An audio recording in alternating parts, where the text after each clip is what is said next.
Allez, direction la vallée de Chevreuse, au sud-ouest de Paris, dans un site absolument exceptionnel, classé au monument historique. C'est le musée de Port-Royal des Champs à Magny-les-Hameaux.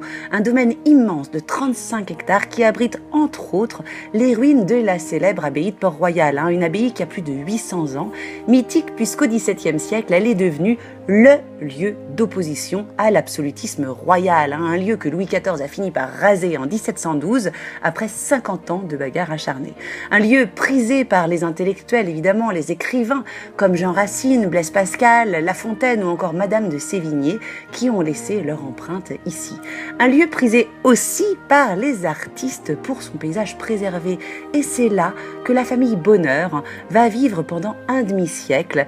Dans cette famille d'artistes, il y a Juliette, Auguste, Isidore le sculpteur et évidemment Rosa Bonheur, peintre animalière d'exception du 19e siècle, révolutionnaire en son temps puisqu'elle arrive à se hisser au rang des hommes à une époque où on considérait quand même que les femmes peignaient à la rigueur pour se distraire et encore. Et elle réussit à entrer au grand salon dès ses 19 ans. On était en 1841, imaginez un peu. Et on verra d'ailleurs dans l'exposition sa toute première œuvre, ce sont ces deux lapins extrêmement bien réalisés.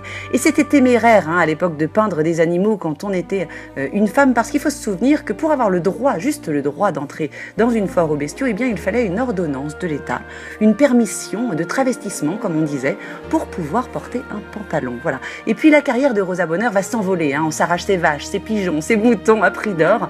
Vous verrez d'ailleurs dans l'exposition ses travaux préparatoires pour le célèbre marché de chevaux qui s'était vendu à l'époque 270 000 francs. Or, c'est énorme.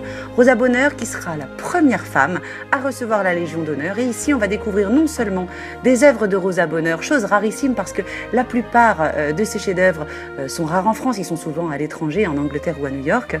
Et on verra aussi, ça c'est encore plus rare, des trésors de sa famille, des œuvres qui ont souvent été écrasées, cachées, qui sont restées dans l'ombre du succès de Rosa, avec une claire filiation assez émouvante entre, par exemple, les sculptures d'Isidore, son frère, et celle de Rosa. Voilà, une très belle réunion de famille.